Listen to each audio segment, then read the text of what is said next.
¿Por qué Jesús tuvo que encontrarse con Moisés y Elías en el Monte de la Transfiguración? El Monte de la Transfiguración es un momento crucial en el Nuevo Testamento, donde Jesús se transfigura y se vuelve radiante en una montaña frente a Pedro, Santiago y Juan. Durante este evento, Moisés y Elías aparecen y conversan con Jesús.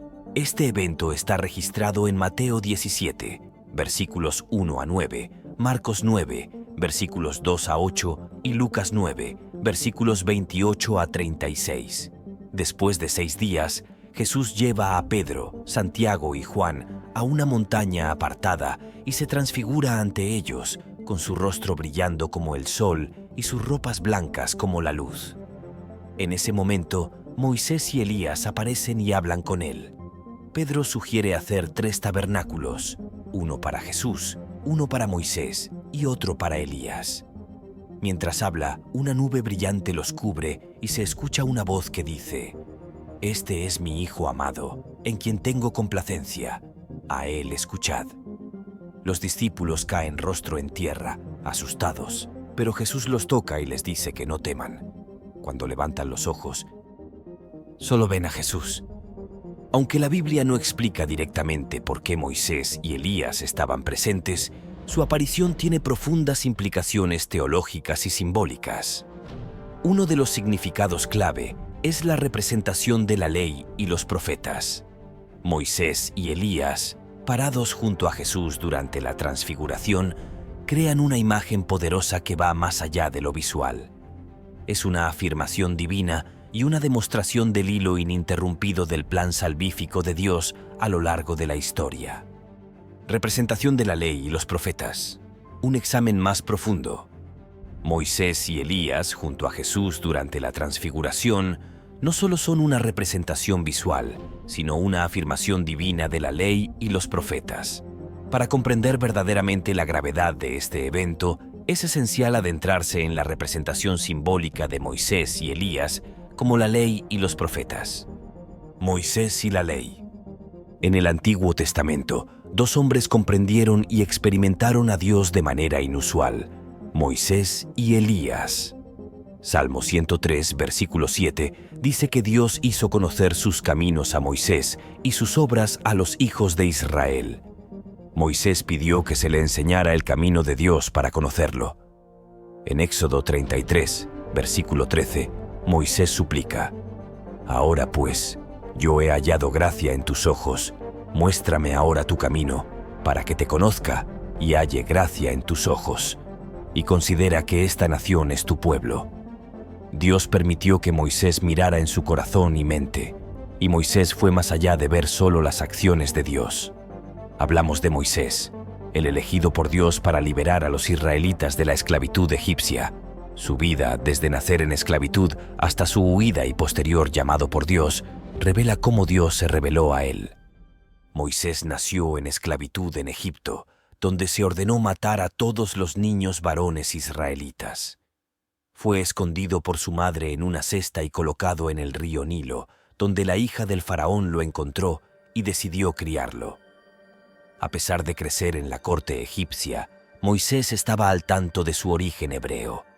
Un día, al presenciar la brutalidad de un capataz egipcio hacia un hebreo, Moisés lo mató y huyó al desierto, donde vivió como pastor durante 40 años. Dios lo llamó desde una zarza ardiente para liberar al pueblo de Israel de la esclavitud en Egipto. A pesar de la resistencia de Faraón, Dios envió plagas y manifestó su poder, llevando finalmente a la liberación del pueblo de Israel. En Éxodo 33, versículos 17 a 23, Dios se revela a Moisés, pero le dice que no puede ver su rostro, solo su espalda. Este encuentro revela cómo Moisés, a través de su vida y experiencia, llegó a conocer a Dios de manera íntima, y su papel en la historia de la liberación de Israel subraya su conexión única con la ley. Moisés. Dios le dio a Moisés un lugar específico para estar, y no se le permitió ver el rostro de Dios. Moisés solo podía ver la espalda de Dios. La idea es que Moisés solo podía ver detrás de Dios, no a Dios mismo. Mientras el ángel observaba este momento, este momento tremendo donde un hombre humano veía la espalda de Dios. Dios tuvo que proteger a Moisés, porque de lo contrario, Moisés habría muerto al ver el rostro de Dios. Nuestros cuerpos mortales y todo su pecado no pueden soportar tanta pureza, santidad y gloria. Elías. Pero más allá de eso, Moisés es famoso históricamente por recibir los 10 mandamientos en el monte Sinaí. Estos mandamientos formaron la base de la ley, la Torá, que gobernaría la vida de los israelitas en todos los aspectos. La ley no era simplemente un conjunto de reglas. Encapsulaba la relación de pacto entre Dios y su pueblo elegido, diferenciándolos y dándoles identidad y propósito. El papel de Moisés como dador de la ley no era de ambición personal. En cambio, sirvió como un conducto a través del cual Dios comunicó sus estándares de santidad, justicia y rectitud. Elías y los profetas. La narrativa de Elías no es menos convincente. Elías no murió de forma natural, sino que fue llevado directamente al cielo en un torbellino. Elías fue uno de los profetas más destacados en las crónicas de Israel. Su vida estuvo marcada por confrontaciones dramáticas con los gobernantes corruptos de su tiempo y su firme postura por el Dios de Israel.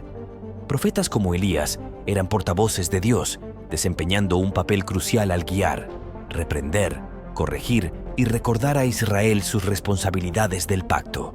Los profetas también proporcionaron vislumbres del futuro, señalando hacia un Mesías, un Redentor que finalmente reconciliaría a la humanidad con Dios. Jesús. Jesús, la culminación de la ley y la profecía. La aparición de estas dos figuras monumentales junto a Jesús no fue una coincidencia, sino una declaración profunda.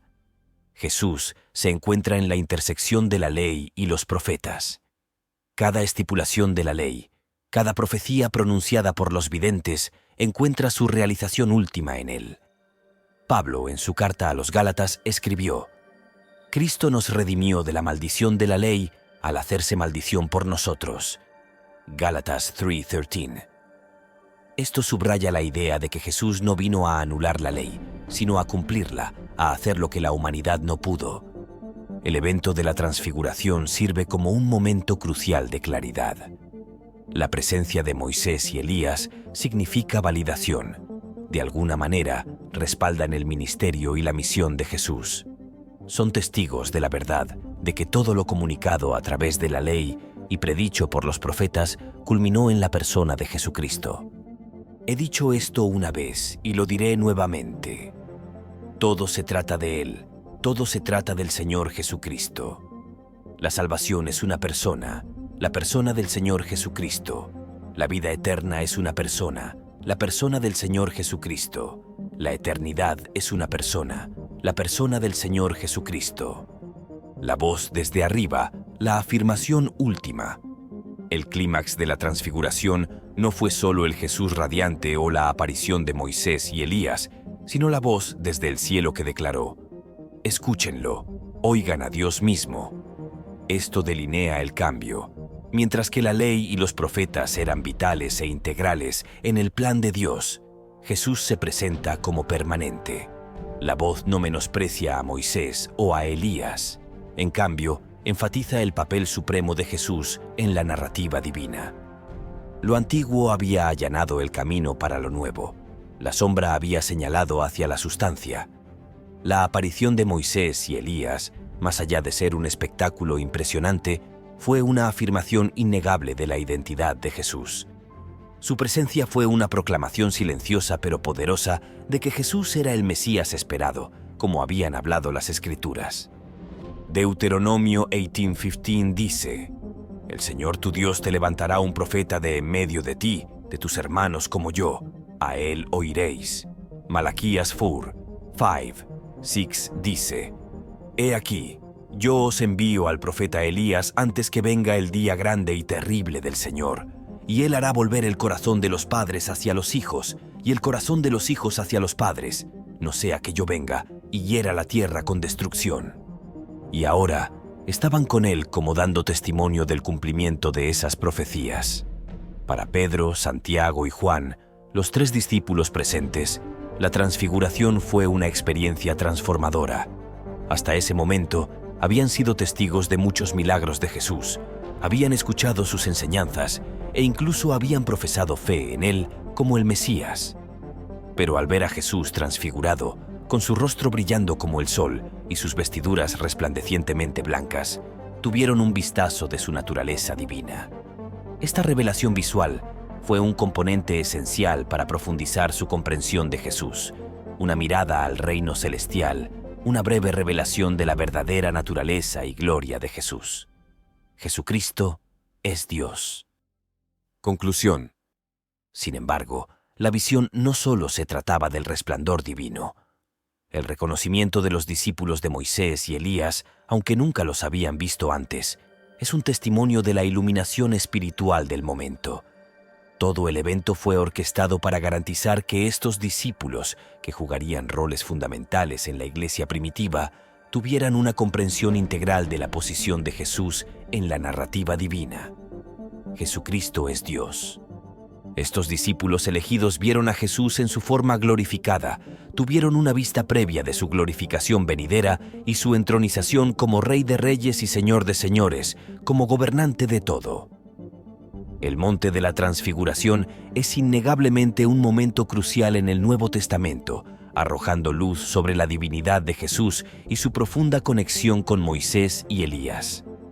En este episodio cargado espiritualmente, Moisés y Elías no son figuras aleatorias, sino elecciones deliberadas que representan la ley y los profetas respectivamente. Su presencia con el Jesús transfigurado conecta armoniosamente el Antiguo Testamento con el Nuevo, testificando que Jesús es el clímax del plan redentor de Dios. La voz de Dios desde la nube subraya aún más este evento, dirigiendo toda atención y autoridad a Jesús, subrayando su significado sin igual en la gran narrativa de Dios. Este poderoso encuentro sirve no solo como una demostración de la deidad de Jesús, sino como una afirmación de su papel como el Mesías, el cumplidor de profecías y la culminación de la ley. Cuando las Escrituras hablan de un profeta o redentor venidero, Jesús se presenta como la realización de esas declaraciones. El hecho de que Pedro, Santiago y Juan dieran testimonio de este encuentro fue divinamente orquestado, asegurando que tuvieran una convicción inquebrantable del estatus divino de Jesús mientras establecían los cimientos de la iglesia primitiva.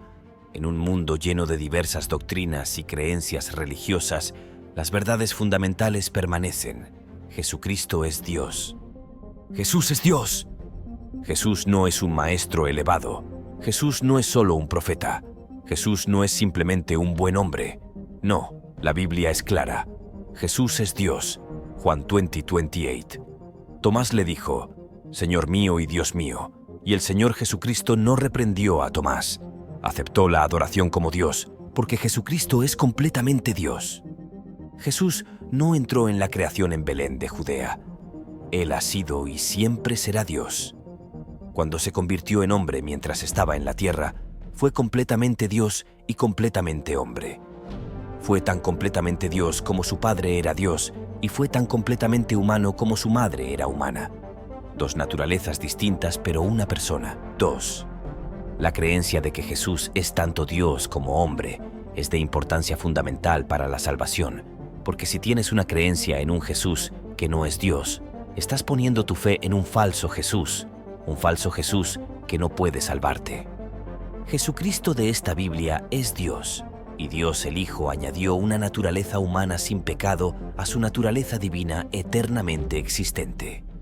Eso es lo que llamamos la encarnación, eso es lo que llamamos el Dios hombre, eso es lo que llamamos la encarnación. Ese es el misterio de la piedad, amigo mío. Aún hay quienes argumentan que Jesús no es Dios porque se niegan a reconocer la deidad del Señor Jesucristo. Sin embargo, nunca podrás entender completamente a Dios. Se necesita un nivel de humildad en la vida de una persona para saber que no estoy tratando con un hombre mortal. Estoy tratando con un ser espiritual eterno cuyos caminos están por encima de mis caminos, cuyos pensamientos están por encima de mis pensamientos. Cuando hablamos de Dios, estamos tratando con el anciano de los días, y Dios no está limitado a nuestra mente humana. El cerebro humano adulto pesa alrededor de 3 libras, y esperas que tu cerebro de 3 libras conozca y entienda todo acerca de Dios. Él es un ser que no tiene fin. Comienzo, Él es un ser omnipresente, es un ser omnipotente, un ser todopoderoso. Cristología, Jesucristo es Dios, tienes que tratar con Él, no puedes evitarlo. Jesucristo es el Pantocrátor. La palabra Pantocrátor significa todopoderoso o omnipotente en la versión griega del Antiguo Testamento. Pantocrátor es la traducción de Señor de los ejércitos y Dios todopoderoso en el libro de Apocalipsis. Pantocrátor aparece 9 veces como un título que enfatiza la soberanía y el poder de Dios. Jesucristo es el Pantocrátor, el Dios todopoderoso. El Jesús de la Biblia es Dios. Si sigues a un Jesús que no es Dios, es un Jesús que no puede salvar. El Jesucristo de esta Biblia es el Dios todopoderoso. Juan capítulo 1, versículos 1-3 dice: En el principio era el Verbo, y el Verbo estaba con Dios, y el Verbo era Dios. Este era en el principio con Dios.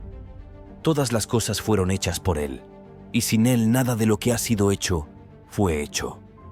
Imagina el nivel de oscuridad en la iglesia de la nueva era que solo considera a Jesús como un gran maestro en lugar del Salvador del mundo. ¿Cómo puede una iglesia predicar que Jesús no es la única manera al Padre? ¿Dónde han guardado el pasaje de la Biblia donde Jesús declaró que cualquiera que no entre en el redil, sino que pase por otro camino, es un ladrón y un salteador?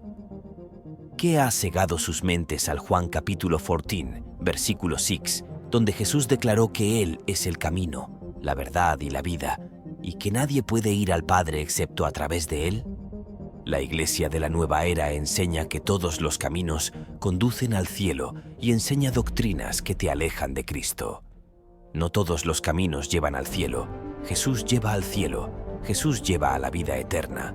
Jesús lleva a la salvación. Su identidad no es un producto de la tradición ni un simple sentimiento religioso. Es una verdad eterna arraigada en las Escrituras y atestiguada en momentos como la Transfiguración. Cada creyente debe comprender la esencia de esta verdad, porque en la comprensión de la verdadera naturaleza de Jesús yace el fundamento de la fe genuina y la salvación. A medida que la sociedad se desplaza entre vientos espirituales diversos, es imperativo anclar nuestra fe en el Jesús bíblico, reconociéndolo como Dios encarnado, la palabra eterna y el puente entre la humanidad y lo divino.